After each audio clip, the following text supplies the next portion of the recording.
weather here is better than it is in Vegas. Yeah. Like, they told me the weather in Vegas was going to be better than this, and it's like I'm in shock that it's like I'm waiting for it to turn. It's so weird. Yeah, it's been a weird. It's usually warm. I remember March being better than what it's been this year, last year. Yeah, totally. This doesn't seem right, but. Yep. Which means it's going to be 110 in November. That's what I'm hoping it's not. I don't want it to be like 130 in August. Exactly. All right, here we go. So you have a new quarterback since the last time we talked. Yep. How'd that all kind of come together, and what are your thoughts on Jimmy G being the Raiders quarterback? Yeah. Obviously, I have some experience with him, and I think this is a guy that I really got to know well when he came into the league, because when you get these guys now, there's a huge process of kind of trying to explain the National Football League and teach them how things are done at this level. Especially he came from Eastern Illinois, and it's like they're never huddling, and there's not a lot of that communication that goes on in some of these college programs right now. And so we kind of took it from the ground up approach. And those 4 years were really good. Really, you got to know the kid, how he learns best, and he really came a long way, obviously. And then, what he's done since he's gone to Kyle and John in San Francisco, and played in a lot of big games. Really performed well under pressure in a lot of those, and he's been in a really good winning culture, and I'm excited to learn from him, and listen to him talk about the things he's learned, because obviously we've been away for a little while, and and getting to see him a couple weeks ago, and that was great. But looking forward to eventually getting a chance to sit down where we can actually sit down and talk about football, and just kind of hear from his perspective, where he's at, and his growth and development, and then, trying to piece this thing together as we go forward. But very excited about going forward with him. It came together pretty quickly. Obviously, there's other teams involved, and it could go in other ways. Yeah. When you tapped into him and got the sense that he was interested in you, how pleasing was that, and how quickly did it come together? Yeah, I mean, you never know, and every team has a right to be interested in whoever they choose. And when we reached out and just expressed our interest in that conversation, it seemed that the interest was mutual right away, and and then things proceed from there. But I was excited that they were, they felt the same way that we did. Josh, when he went to San Francisco, I read a lot about how different Kyle's offense was going to be from what he did in New England. What's his recall been like of what you guys were doing? We haven't really had any time to talk about it. I was just saying that, at some point we'll get a chance once, the off-season program actually starts, to sit down and talk about what he's learned, which is obviously going to be significant. You know what I mean? He's been away for a long time, and learned from a really good football coach who I have a great deal of respect for. So we'll kind of piece it together once we're able to get together and talk football. How does having Jimmy G now kind of change the approach to the draft, or does it change the approach to the draft when it comes to the quarterback position? I think, obviously it makes you feel better if you come out of there without, somebody specific. But I think in terms of our roster, what we've tried to do is put ourselves in a position so we can actually draft the best player that we feel like is available at the time. And we're open to anything, you know what I mean? And that's nothing new, but if that happened to be a quarterback, then it's a quarterback. If it happened to be a defensive lineman, it's a defensive lineman. If it happened to be a tight end, it's a tight end, you know what I mean? So, whatever player, we're doing our work on everybody, trying to do our due diligence on every spot in the draft. And we know we pick high in every round, basically, and so it's an opportunity that you hope you don't have a whole lot of, but we're going to try to take full advantage of if we can this year. Hey Josh, I'm Kaylor with The Athletic. Nice to meet Okay, you. yeah, you too. I have a story I'm working on about sleep and NFL coaches, because I think a lot of you are not sleeping as much as you should. Yeah. So what are your sleeping hours like during the season? What time do you get to work? What time do you wake up to go to work? And what time are you like in bed sleeping? That's I'd say generically, you know, I'm probably up at 5 and headed towards the office shortly thereafter. And depending on the day, if it's, you know, Monday, Tuesday, Wednesday, Thursday, you're probably talking about leaving 11:30 or midnight-ish. So it's you know, those 4 days are the toughest for sure. You try to catch up a little bit on a Friday. When you got kids, that's harder to do, but maybe 4. 5 hours. I try to get 5 hours is what I try to do. Okay. If I have a minimum, that's the number. And do you feel like I was watching Hard Knocks this season, and Cliff Kingsbury was, you know, getting up, driving to work at like 3:17 a.m. and I was just like, what is going on here? Like, do you feel like there is a performative sleep culture where it's like, I've got to be the first one in because society is telling me to? I think honestly, I don't think there's really a peer pressure part of it. I think honestly, more than anything else, what it is it ends up being whatever cycle the coach wants to be on. I know Sean and McVay and I have talked about this. I'm on a little bit of a different schedule than he is. He's up like at 3, but he leaves a little earlier, you know, and so I'm up a little later and then I'll stay a little later, you know what I mean? So, but that's just, you know, I think each coach has his own preference, and a lot of us like to get there early so we can kind of be not bothered, if you will, because you know, once 7:30 comes, it's hard to sit at your desk and just think you're going to get a lot of work done. Right. You know what I mean? Does that extend to your like position coaches and your coordinators? Or I don't have any. I tell them to whatever they need to do to get their work done and feel good about the next day. That's all that I ask of them. So some of them leave earlier than others. Some of them come earlier than others. That's really each man's choice. Yeah. Do you ever take a nap? Never. Never. No, I can't take a nap during work. Well, you know, just like a lunch break. I might fall asleep watching film, but that's not because I'm trying to. I'm not trying to take a nap. Yeah. How would you characterize you guys' approach to free agency this year in terms of the defense? Like, what are we trying to do defensively? You know, I mean, there's obviously, we felt like we probably needed to add a quantity of players relative to either starters or depth. And the tricky part is going in and, you know, based on the market of certain positions, it was going to be tougher to, you know, maybe address, you know, position A, and then you can't really do much else, you know what I mean, because of the cost of it. So tried to weigh all those options out and see what made the most sense. Felt like with, you know, Marcus and Robert and Brandon, you know, we might have been able to get 3 starters at different levels of the defense there, with a corner, a linebacker, a safety. And then, you know, trying to get a couple guys back from our team that I think one of the things that's lost a little bit sometimes is, you know, your ability to continue working with somebody is sometimes overlooked, you know, in terms of their overall development and impact on the team. And so we had some players last year that, you know, played roles, but could they be better in their second year? Could we be better with them in our second year, coaching them? You know, Tillery, Amir Abdullah, you know, players like that, where you have an opportunity to come back and run it back again and see where we can go with it this year, you know, as opposed to just, just calling it a day after 1 year. So, you know, we knew there's a lot of things that need to be addressed, but not the least of which is going to be the draft.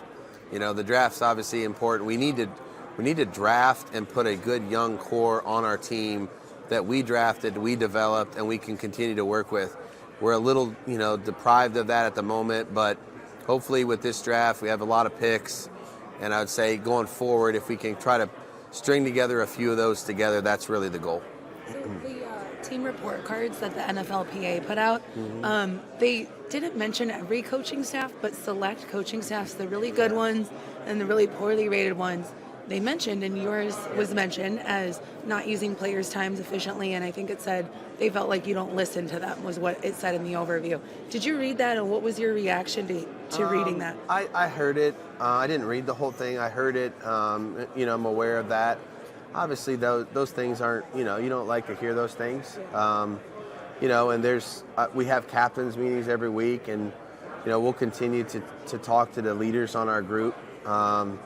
and you never know exactly where that's, who said it and how it came across, and sometimes context is important. So I'll look into that and try to do whatever we can do to make, if there's something that we don't love, there's always going to be certain things that it's a give and take, in terms of time and so on. So we've looked at our entire process this off season. We're going to try to make every aspect of it better, some of which, may mean certain things are done less, now that it's our second year going forward, which, may be something that would impact that feeling. What are the certain things? Can you get more specific? Just, relative to trying to put your foundation of your system in, sometimes there's a time element and a cost to that, when you're brand new and you haven't really spent much time together, there's an element of investment there that you feel kind of is a necessary part of the deal. And so, that could have been some of it. Again, I'm not going to try to speak for somebody else. I don't really know who that was, but we'll listen to that for sure. Talk to our leaders and the guys that are coming back and see what we can do to make our process even better than what it was. Have you had those conversations with any? We haven't. I mean, they're not really in the building necessarily, so those won't take place until we get to phase 1, phase 2, those kind of things. Obviously, there's a term of player-friendly coach that is thrown around with some coaches. What do you think of that term? Is that are there different ways, obviously, to be successful as a head coach in the NFL, and how important is it to be seen as player-friendly? I think you want to help them, reach their peak as a player. I don't know that just being. I think there's a lot of player-friendly coaches in our league because they actually help players improve and reach their best performance. And I don't know exactly how everybody else does it, day to day or their interpersonal interactions with the players. But I think a big part of what we're tasked with is how do we help them improve, and certainly want to try to do that as best we can every day, and also create an environment that they love to be around. Something that Jimmy's had throughout his career is, a lot of injuries, pretty significant injuries. Was there any concern about that before you added him, and does that make it, more imperative to make sure that, you have a backup option that you're confident in? Yeah, I mean, look, anytime a guy has injuries, I mean, you look into all of those things. Generally, his injuries haven't been connected to one another. Shoulder, foot, ankle, knee, etc. So it's not one area of his body. So some of it's circumstance, some of it's just bad luck, if you will. But generally speaking, the backup quarterback position or the depth at that spot is obviously something that you need to address and try to do it the right way. We're doing a deep dive, obviously, in the draft. I would love to have a quarterback room that's, got guys that are young, developing, under contract that you can continue to work with every year, as opposed to try to do the veteran route, every season if you can. So, we'll see how it goes and how this next month and a half shakes out. But confident Jimmy will be ready to roll, and certainly need to do our work and do a good job of finding our backup plan. Do you feel it's important to have a veteran in place behind him because of the injuries, or is it? It's been both. I've done both. Yeah. Jimmy actually ended up being the backup when he was a rookie. Jarrett Stidham actually was the backup when he was a rookie. So there's an element of that. If I'm not mistaken, Matt Castle and I think it was Flutie and Castle were together a little bit, so we had a couple guys there, but it's not one thing, you know what I mean? Depending on how you go about finding that spot and who the kid is. It could be a rookie, it could be a veteran. I think the goal, though, is to try to eventually draft a player at that position that you continue to move forward with and develop. We've done that. I've done that. I've been a part of that. I enjoy doing that. I think it's a really good philosophy to have organizationally, so you're not chasing a brand new backup quarterback every year and trying to identify who the best fit is. So see if we can figure that out in the next month here. What's the thought process on Darren Waller, trading Darren Waller? That's a tough. I mean, any of those decisions are tough. Darren's obviously a really good player. He's done a lot of really good things. Did some of them last year for us. You know, and they're not easy. When they come up, those things come up. So, you know, it's just honestly, it was looking at the whole complexion of the roster, where we're at. You know, felt like I had an opportunity after discussing it with Dave. You know, get younger. You know, and add another draft pick in the draft. You know, the top 100, and use some of that money that we would have paid Darren to pay Jacoby and start working towards some other things. So, like I said, I really enjoyed Darren, and you know, wished I would have had more games with him last year. But you know, like I said, not easy decisions, but that's what went into it. Can you talk about Jacoby and why you guys went after him and what you think he brings to your team? Yeah, you know, I've seen Jacoby grow a lot. You know, since he came into the league as an undrafted free agent, and smart, tough, dependable, durable. Has learned the two things that you need to be good at in the NFL to play receiver. You know, get open and catch the ball. And so he does those things well. Has been very productive, especially in the last 3 years here, with a multitude of different quarterbacks. You know, and he's played a little bit with Tom, played with Cam, played with Mac. You know, and has been able to really kind of fit in with all of them. So just excited about him. He's a mature young guy. I think he's got a bright future. Made a lot of big plays, and looking forward to his best football here coming up. What do you remember about his rookie camp? He obviously was not a heralded guy when he came to you. Yeah, just the way he worked. Very smart. You know, smart, and that kind of stood out. You could tell right away that he was intent on doing whatever he could do to make it, and he was out there every day. Again, his durability and his ability to be available has been something that I've been impressed with. He's only missed a few games here and there in his career, you know, and he's gone in there and done the dirty work in the inside too, part of the formation, whether it be blocking, catching, getting hit, those kind of things. So he's got a great toughness about him that I love. He can move around the formation quite a bit. He's played against a lot of good competition. Just a good player, you know, and we're fortunate that we had an opportunity to add him.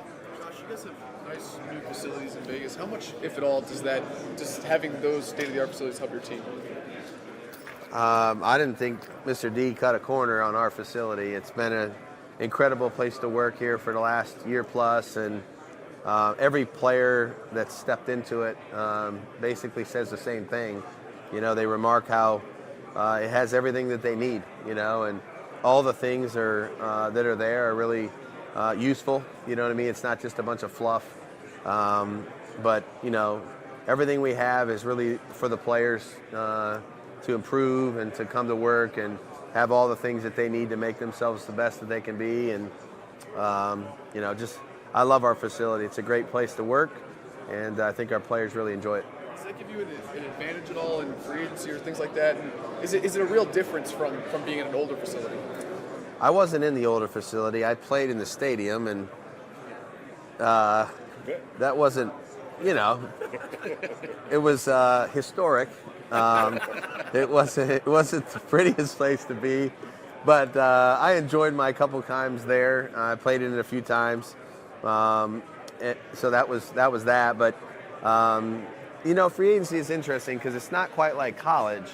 The way that free agency has kind of been changed a little bit with the legal tampering period and all that. Sometimes things are getting kind of, you know, finished before you can actually bring the players on a visit. When I first started in the NFL, you know, we would visit the players a lot more often before they would sign deals, you know, and so maybe if it was close in terms of like the contract structure or what have you, maybe a player would, you know, choose our place because of the facility or the weather or no state income tax or whatever. And all of those things, believe me, we're trying to pitch whatever we can pitch, you know what I mean, when you're competing. But there's less visiting now than there was. But any player that we can have come see our facility, I think they all see it the same way.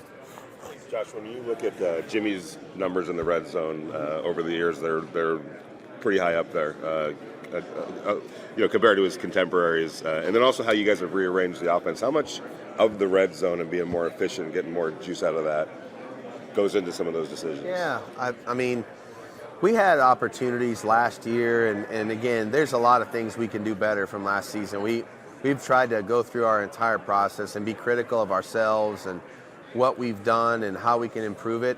And that's certainly an area that if you're going to be good in the NFL and win a lot of close games, which, as we heard last night in the session, there's more close games now than there's ever been. And so, being able to convert those third down opportunities in the red zone, being able to score more touchdowns in the red zone is obviously paramount to being able to go further into the season, make the playoffs and beyond. So there's definitely going to be a focus for us, in terms of being able to try to be more productive down there. And Jimmy, you're right, Jimmy has had a great track record down there, and hopefully he can bring that here to Vegas. Is it something that he does that you can kind of point a finger to that raises those numbers? I think he's, look, when you get down there, there's less space. There's more defenders in a smaller area. It's easier to disguise. So there's a lot going on for the quarterback. And so to be able to sort it out, make decisions, quick decisions under pressure with less information, that takes time, and so Jimmy's learned and adapted to our league and to our game and been able to play, fast down there, which is important, get to the right guy, because a lot of times there's a few guys that are double teamed and there's one or two that might not be. And he gets to them pretty quickly and gets through his progressions and just has a knack for making some plays down there. Is that the biggest thing with him? Is how quickly he's able to get through his progressions? Yeah, he's really learned how to process, because when we first got him, Paul, he was at a place where it was, signal him his part, and then somebody else was signaling everybody else their part. And so he was, it wasn't as complicated. And so I'd say he's really improved his ability to go through the field and really, with his eyes, with what he can read in the defense, get through his reads and the progressions quickly to find the right guy. And then he has a quick release. And so when he sees the guy that he needs to go to, the ball's out of his hands pretty quickly, and he's usually generally pretty accurate. Franchise tag Josh Jacobs, obviously, it's a one-year thing, but for the running back position in general, it's kind of shifted to where it's, in terms of how it's perceived, getting devalued a little bit. Do you believe in that being a position that you can invest in long-term and have a payoff for you? Yeah, I mean, that's why we did what we did with JJ initially, and I think the hope is that we can do something longer than that. I mean, that makes sense for everybody. I mean, if we can do that, that would be my hope as a coach, Look, I mean, when you have a player like him, I mean, he's a difference maker, and clearly led the league in rushing last year and did a really good job for our team. So, I mean, I don't really know how the rest of the league values those things. Those things kind of change sometimes pretty quickly, depending on who you're talking about and how good the players are. But look, we have a good one, and I look forward to working with him again, and hopefully we can get something done. It's like you said last year, too. He kind of opened your eyes because you weren't used to having that single back instead of the running back by committee kind of approach. That's right. And, we hadn't. And honestly, the league has kind of, I'd say, gone away from that as well, And so, going into the season, we had those conversations about, do you want to stick so-and-so in or put him in for a little bit to rest? And it was hard to say yes. You know what I mean? It was just difficult as you're watching him do his thing. And I felt like he got stronger as the year went on and really played some of his best football down the stretch. So, more hits, more tackles, more.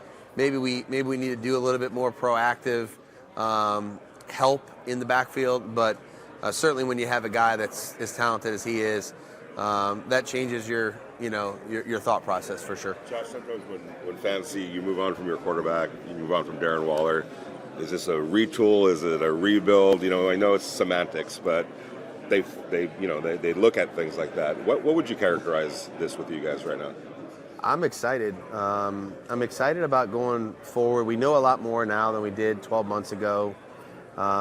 Look, anytime you change, philosophies and systems and coaches and those kind of things, there's always going to be change that happens to the organization. It's not unique to the Raiders. I think every team goes through it. Players, leave, new players come, coaches, you lose some coaches on your staff. That happens every year, and so I think for us, it's, we're excited about where we're at currently, but we also know that there's work to be done here going forward, particularly in the draft. And to do a good job of putting people that fit, the type of football we want to play, tough, smart, win up front as best we can on both sides of the ball.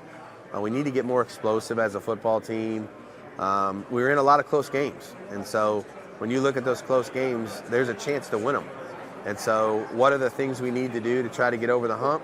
Well, that's why we're trying to make some of the decisions we're making and why we have such an eye towards the future in the draft, see if we can, make our team younger, tougher, more explosive as a group with some players that are under contract for a while. Hey Josh, Sean McDermott's going to call the defensive plays at Buffalo this year. How much do you think his 7 years as being a head coach will help him when he adds those responsibilities? I didn't know he was going to do that. Okay, so I have a great deal of respect for Sean. He's one of the most difficult coaches that I've coached against in my career. Back when he was, Carolina, Philly, and then to Buffalo, obviously we've competed against each other a number of times. So he's obviously a very capable coach in that regard in terms of calling the defense. I know there's multiple responsibilities on your plate when you're doing that, but I think Sean obviously has a great group of coaches around him. His system and his philosophy is certainly in place there in Buffalo, and there's no doubt in my mind he'll do a great job. A lot of the guys you signed in free agency, especially on the defensive side of things, didn't have big names, but looked like they were guys that wanted to compete and wanted an opportunity, and maybe even were doubted a little bit. Was that a little bit of kind of the thought process going into that? Yeah, and also an interest cue in trying to get guys not on a one-year deal. You know what I mean? And so between Marcus and Spillane and Faison and some of the guys, Myers and Garoppolo offensively, we're trying not to do this thing where it's like every year there's, one-year deal, a bunch of one-year deals. Now, you're always going to do a few. You know what I mean? We know that. We're always going to do a few one-year deals. That's kind of impossible to get around that. But I think that we were looking for guys that are looking for a place that they want to call home for more than 9 or 10 months. You know what I mean? And be a part of our culture. We try to explain to them what we're looking for, why we're interested in them. There's a very specific reason for all of them. And I think we've addressed some of those things, and I think they're eager to kind of play a leadership role in their individual rooms, and then collectively as a defense here, see if we can't improve that group, all together. What did you see from Spillane? To me, when he talked to us, he just seemed like a football player, right? Yeah. It's just kind of like that's what he does. That's what he's like. He's a worker. We talked to a lot of the people that have coached him. Brian Flores coached him. That in Pittsburgh, now is in Minnesota, but just said, you're going to love this guy, and he works every day, extremely hard, good communicator, has worn the green dot before. Like, will we do that or not? I don't know yet. We'll figure that stuff out in due time. But toughness, downhill, is an element of pass coverage ability there too. So, we're going to let Rob kind of figure out exactly all the roles that he could play, and just wanted another guy there that, younger, hungry, loves the idea of being a Raider, which was important to us to hear that from some guys. But Rob's one of those old school football players, that just wants to hit people. He's not gonna mind if his mouth or nose is bloody a little bit. Just keep playing football. Duke Shelley, the cornerback you signed, looked like he moved from the slot to the perimeter, and things kind of turned around for him last year. Did that play into that role? And he had quite a bit of ball production too in a short period of time, Vinny. And again, when we talk about explosive, right? Everybody thinks immediately of like speed. To me, part of what we need to do a little bit better is find the football on defense. You know what I mean? And again, I talked about it, either you touch the ball or touch the quarterback, and Duke touched the ball. You know what I mean? So number of PBUs as the season wore on.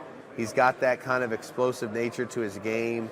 Had some instincts to know where things were going and get to it, you know. And so whether it was a secondary player or somebody kind of trying to improve the rush up front, like, we thought that was important, and Duke really stood out in his ability to do that.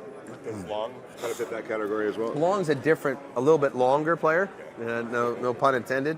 But, you know, he's played on some really good football teams, you know what I mean? And so played in some big games, has some experience on both sides. So just trying to improve the competition on our team.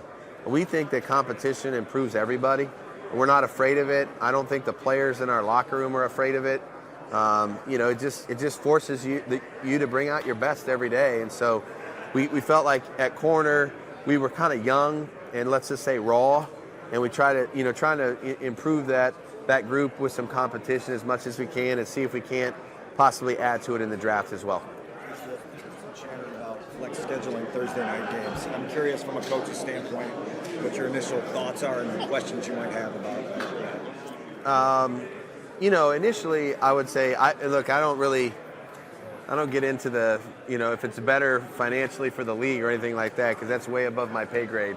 But as a coach, there's some challenges with that, you know, because if you're thinking, okay, we have a big game coming up late in the season against somebody, and it's a Sunday game or scheduled to be a Sunday game, and, you know, you're thinking you're going to have a full week of practice for it, then all of a sudden it gets flexed to a Thursday game.